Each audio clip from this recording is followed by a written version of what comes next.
Assalamualaikum warahmatullahi wabarakatuh. Nama saya Tasya Ramadhani. Saya kelas 4B. Di sini saya akan menjelaskan tentang perkembangan kurikulum bahasa Inggris. Di dalam perkembangan kurikulum bahasa Inggris terdapat 5 periode tahapan. Yang pertama itu kurikulum tahun 1975, kedua kurikulum tahun 1986, ketiga kurikulum tahun 1994, keempat kurikulum tahun 2004, dan yang terakhir adalah kurikulum tingkat satuan pendidikan KTSP yang mengacu kepada Standar Nasional Pendidikan. 3 landasan perkembangan kurikulum bahasa Inggris yaitu yang pertama, pendekatan audiolingual mewarnai kurikulum tahun 1963 hingga kurikulum 1975.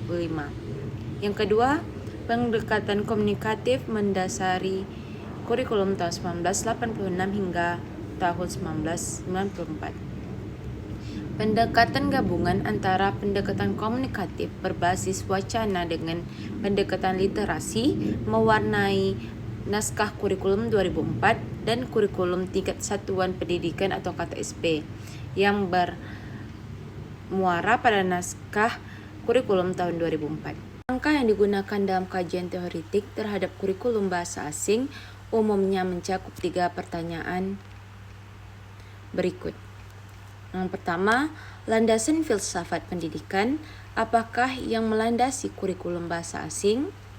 Yang kedua, pendekatan merujuk kepada teori bahasa dan teori belajar bahasa asing. Apakah yang digunakan dalam pengembangan kurikulum bahasa asing? Dan yang ketiga, bagaimana pendekatan tersebut mewarnai pengembangan komponen-komponen kurikulum, yakni tujuan, konten, proses, dan evaluasi pembelajaran bahasa asing. Secara sistematik, kerangka yang diusulkan oleh Dubin dan Ornstein tahun 1987 seperti gambar yang ada di sebelah kanan saya. Selanjutnya saya akan membahas tentang pendekatan audiolingual. Landasan teori kurikulum bahasa Inggris periode 1963 sampai 1975. Pendekatan audiolingual. Pendekatan ini bermuara pada 3 teori dan pandangan berikut. Dari sisi teori linguistik, kurikulum tersebut menerapkan teori linguistik struktural. Teori ini mencoba menjawab sejumlah pertanyaan antara lain, apakah bahasa itu, dan apakah yang harus diajarkan dari sosok bahasa dalam kurikulum bahasa. B. Dari sisi teori belajar bahasa, kurikulum tersebut menganut teori behavioris. Teori ini mencoba menjawab pertanyaan antara lain, bagaimana sebaiknya siswa belajar bahasa. Dan yang terakhir yaitu pandangan behaviorisme dalam filsafat pendidikan, yang antara lain mencoba menjawab pertanyaan-pertanyaan berikut. Apakah tujuan pendidikan bahasa seyogianya? Bagaimana peran guru dan siswa dalam pembelajaran dalam mewujudkan tujuan pendidikan atau pembelajaran bahasa? Selanjutnya, saya akan membahas teori bahasa yang mendasari pendekatan audiolingual.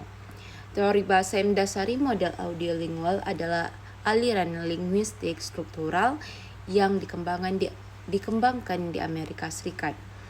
Aliran struktural ini memandang bahasa sebagai suatu sistem yang secara struktural di antara unsur-unsurnya saling berkaitan. Dalam perspektif ini, unsur fonem secara struktural dapat dikonstruksi menjadi morfem menjadi kata, kata menjadi frase menjadi klausa, dan klausa menjadi kalimat. Karena itu, aliran struktural mempunyai karakter sebagai berikut. Yang pertama yaitu unsur-unsur bahasa secara linear dapat digabungkan menjadi unsur yang lebih besar. 2. Contoh unsur bahasa dapat diuraikan secara struktural pada setiap tahap. Misalnya, fonem, morfem, dan kata. Yang terakhir yaitu tahapan kebahasaan dipandang sebagai sistem dalam sistem, yakni secara piramida terstruktur.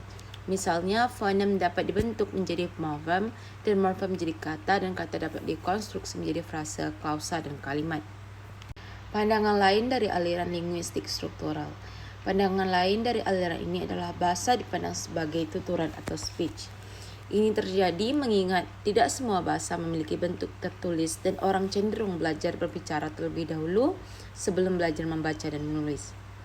Oleh karena itu, bahasa lisan menjadi prioritas dalam pengajaran bahasa Inggris dalam kurikulum yang dikembangkan berdasarkan pendekatan ini. Teori belajar bahasa yang mendasari kurikulum bahasa Inggris berdasarkan pendekatan audiolingual. Dari sisi teori belajar bahasa, model kurikulum bahasa Inggris periode 1963 hingga 1975 ini mengadopsi pemikiran behavioris. Aliran ini memandang proses belajar bahasa terjadi melalui pembentukan kebiasaan atau habit formation. Simulasi belajar bahasa tipe behavior, yaitu guru memberikan stimulus dalam bentuk berbagai contoh penggunaan bahasa sasaran, yaitu bahasa Inggris. Kemudian, siswa merespon terhadap stimulus tersebut dalam bentuk mengulang contoh yang diberikan. Contohnya, guru mengatakan I have a pineapple, dan siswa merespon dengan mengatakan I have a pineapple. Bila respon tersebut sesuai dengan contoh, maka guru akan memberikan penguatan positif dalam bentuk rewards, seperti good job, excellent, and something like that. Sebaliknya, bila respon tersebut tidak sesuai, maka guru akan memberikan balikan dalam bentuk koreksi. Selanjutnya, komponen kurikulum tujuan. Sejalan dengan teori yang dianutnya, tujuan pengajaran yang melekat pada model audiolingual terbagi ke dalam dua. Yang pertama, tujuan jangka pendek mencakup latihan mendengarkan yang difokuskan pada kemampuan mengenal, membedakan, dan melafalkan fondasi bahasa sasaran, penguasaan kosakata dan struktur, serta penguasaan makna bahasa sasaran. Seperti mengenal verb, mengenal sentence, dan lain sebagainya. Yang kedua, tujuan jangka panjang, yakni penguasaan bahasa sasaran setara dengan penutur asli atau native speaker. Contohnya, mulai memilih akan menggunakan accent yang mana American atau British, seperti itu. Komponen kurikulum konten. Bahan ajar dalam kurikulum berdasarkan pendekatan audiolingual sebagai alat bantu dalam melatih dan mengembangkan penguasaan bahasa yang diajarkan. Karena itu, bahan ajar dalam bentuk buku teks berperan pada tahap awal. Bahan ajar berperan sebagai pemberi pajanan dan contoh penggunaan unsur-unsur bahasa yang dalam buku ajar disusun secara berjenjang. Contohnya seperti kita mempelajari letter writing terlebih dahulu. After that, kita belajar tentang cause and effect essay, seperti itu. Contoh organisasi bahan ajar. Contoh organisasi bahan ajar seperti ini tampak dalam buku bahasa Inggris yang dikembangkan berdasarkan kurikulum 1975, yakni dalam buku paket Student Book. Contoh berikut adalah unit-unit yang menggambarkan silabus struktural buku tersebut. Unit 1, struktur infinitive without two participle gerunds, reading text, chemistry from Magical Science. Unit 2 yaitu struktur one and other, substituting words, reading text, survival text, in the animal words, dan seterusnya. Selanjutnya saya akan membahas pendekatan komunikatif. Landasan pengembangan kurikulum bahasa Inggris 1986 sampai 1994. Dalam pengembangan kurikulum bahasa Inggris era tahun 1986 sampai dengan kurikulum 2004, terdapat perubahan dalam landasannya sejalan dengan perkembangan yang terjadi dalam pendekatan terhadap pembelajaran bahasa Inggris.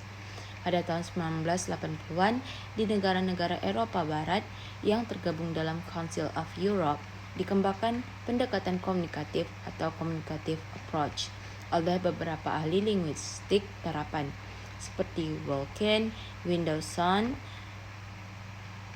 Richards, dan Rogers untuk pengajaran bahasa kedua atau asing. Teori belajar bahasa yang mendasari kurikulum bahasa Inggris berdasarkan pendekatan komunikatif. Dari sisi teori belajar bahasa, kurikulum bahasa Inggris dengan pendekatan komunikatif, sebagaimana diungkapkan oleh Leaderworth 1986, Dubin dan Olstein 1987 bertumpu pada model belajar keterampilan atau a skill learning model of learning. Menurut teori ini, pemerolehan kompetensi komunikasi dalam pembelajaran bahasa adalah contoh dari pengembangan keterampilan yang melibatkan baik aspek-aspek kognitif maupun perilaku atau behavior.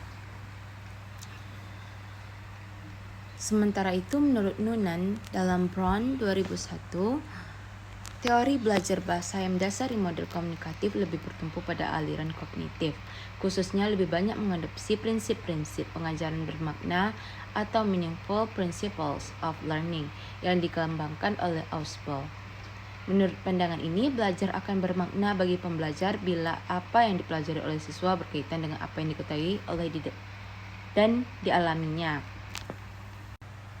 Pandangan humanisme dalam kurikulum bahasa Inggris berdasarkan pendekatan komunikatif. Pandangan humanisme yang mendasari kurikulum dengan pendekatan komunikatif berawal dari aliran psikologi humanisme yang antara lain dikembangkan oleh Abraham Maslow, Carl Rogers, Fritz Perls, dan Eric Berne dalam Dubin and Outland 1987. Pandangan mereka sangat berpengaruh pada praktik-praktik pendidikan yang menempatkan siswa sebagai pusat dalam proses pembelajaran atau learner center pedagogi. Dalam implementasi kurikulum bahasa Inggris, pandangan ini tampak antara lain pada yang pertama, pentingnya karakteristik siswa dan kebutuhan menjadi pertimbangan utama dalam mengembangkan semua komponen kurikulum. Yang kedua, perlunya kerjasama dan negosiasi antara siswa dengan guru dalam merumuskan segenap komponen kurikulum. Yang ketiga, peran guru dan siswa dalam interaksi belajar mengajar di kelas. Komponen kurikulum tujuan. Secara umum, tujuan pembelajaran yang melekat pada kurikulum bahasa Inggris dengan pendekatan komunikatif adalah membekali siswa dengan keterampilan berkomunikasi. Dalam naskah kurikulum bahasa Inggris tahun 2004, tujuan pembelajaran bahasa Inggris dinyatakan sebagai berikut. Mengembangkan kemampuan berkomunikasi dalam bahasa Inggris, baik dalam bentuk lisan maupun tulis. Kemampuan berkomunikasi tersebut meliputi mendengarkan atau listening, berbicara speaking, membaca reading, dan menulis writing. Komponen kurikulum konten. Seleksi dan organisasi bahan ajar yang disarankan dalam kurikulum bahasa Inggris dengan pendekatan komunikatif antara lain tampak dalam penggunaan silabus gabungan bergantung pada versi yang digunakannya. Untuk kurikulum bahasa Inggris yang mengadopsi pendekatan komunikatif versi lemah, pemilihan bahan ajar terpusat pada yang pertama, topik yang akan dijumpai oleh siswa dalam komunikasi dengan lingkungannya. Yang kedua, situasi-situasi berbahasa yang akan dijumpai dalam lingkungannya. Ketiga, fungsi-fungsi bahasa yang sering digunakan dalam kegiatan komunikasi di lingkungannya. Dan yang keempat, struktur bahasa yang dibutuhkan dalam merealisasikan fungsi-fungsi bahasa yang diperlukan dalam kegiatan komunikasi. Karena itu, dalam memetakan bahan ajar, kurikulum bahasa Inggris berdasarkan pendekatan komunikatif menerapkan silabus gabungan atau multi-layer silabus, yakni gabungan silabus fungsional, situasional, topik, dan struktur sebagaimana digunakan dalam kurikulum mata pelajaran bahasa Inggris tahun 1994. Komponen kurikulum proses. Dalam kaitan dengan proses pembelajaran, kurikulum tersebut mengadaptasi 5 prinsip metode komunikatif, yaitu Principle of Communicative Methodology. Berikut serta implikasinya dalam kegiatan pembelajaran. Kelima prinsip tersebut dapat dijelaskan sebagai berikut. Yang pertama, tahu apa yang dilakukan. Kedua, keseluruhan itu lebih dari sekedar gabungan berbagai bagian terpisah. Yang ketiga, proses sama pentingnya dengan produk. Yang keempat, belajar sesuatu dengan melakukannya. Yang kelima, kesalahan tidak selalu merupakan keburukan. Baiklah, saya akan menjelaskan peran guru dan siswa. Dengan memperhatikan tujuan dan strategi pembelajaran, model komunikatif menekankan pada kegiatan komunikasi di kelas. Untuk mendukung kegiatan ini, pola hubungan antara guru dengan siswa cenderung pada hubungan dua arah. Peran siswa dalam pola ini adalah sebagai negotiator, dan Brin dan Canlin dalam Richards dan Rogers 2002 mengatakan bahwa peran sebagai negosiator antara dirinya dengan proses belajar dan objek belajar muncul dalam dan berinteraksi dengan perannya sebagai negosiator dalam kegiatan kelompok dan kelas. Implikasi dari bagi siswa adalah dia harus berkontribusi sebanyak mungkin dalam kegiatan komunikasi. Pada tahap komunikasi terbimbing, siswa lebih banyak diarahkan oleh guru, misalnya dengan pemberian contoh ujaran, pelafalan, penjelasan penggunaan ujaran dalam konteks penggunaannya hingga latihan berbahasa dalam bentuk terbimbing. Pada kegiatan mandiri, para siswa berlatih mengujarkan bahasa dalam berbagai kegiatan komunikasi sesuai dengan topik, fungsi, serta struktur bahasa yang merealisasikan fungsi tersebut dan situasi berbahasa yang dipilih dalam kegiatan ini. Kegiatan ini lazimnya dalam bentuk stimulasi dan kegiatan bermain peran. Sementara itu, peran guru tidak tunggal sebagaimana dikemukakan oleh Brin dan Kandlin bahwa guru memiliki 3 peran utama. Pertama, sebagai fasilitator dalam membangun kegiatan komunikasi di antara semua siswa di kelas. Peran kedua sebagai peserta dan negosiator yang menjembatani antara kebutuhan siswa yang satu dengan yang lainnya dalam mengembangkan kegiatan komunikasi dalam kelompok. Peran ini menempatkan guru sebagai penata, sebagai sumber belajar termasuk dirinya, dan sebagai pembimbing dalam berbagai kegiatan komunikasi. Peran ketiga adalah sebagai model yang berkontribusi dalam banyak bentuk pembelajaran. Guru dalam konteks ini banyak memberikan contoh penggunaan bahasa sasaran. Yang terakhir yaitu komponen kurikulum evaluasi. Dalam kurikulum bahasa Inggris dengan pendekatan komunikatif, evaluasi pembelajaran lebih difokuskan pada upaya untuk melihat ketercapaian kompetensi komunikasi siswa yang dirumuskan dalam kurikulum. Kompetensi ini mencakup kemampuan memahami dan mengungkapkan berbagai makna yang tertuang dalam teks lisan, tulis, atau gabungan berikut unsur-unsur penunjang yang membantu siswa dalam memahami makna atau pesan. Misalnya, kata, kalimat, dan ujaran serta unsur sosial kultural yang melekat pada teks. Karena itu, pencapaian komponen komunikasi ini dilihat baik melalui evaluasi berbasis perbuatan atau performance-based evaluation maupun evaluasi yang memfokuskan pada penguasaan unsur-unsur makna tekstual, kata, kalimat, dan ujaran, dan makna ideasional bagaimana gagasan dalam sebuah teks. Sekian yang dapat saya sampaikan. Lebih dan kurang mohon maafkan. Wabillahi taufiq wa hidayah. Wassalamualaikum warahmatullahi wabarakatuh.